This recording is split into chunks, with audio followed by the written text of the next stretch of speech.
you know, and to respect the principle of the others.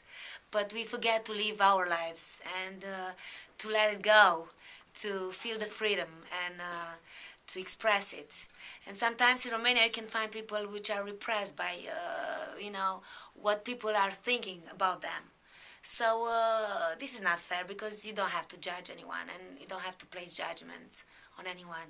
You just have to live your life and to express yourself as you think and as you feel that you can do it. It's a free world. We have to remember this every moment and do appropriate. So Great. accordingly, sorry.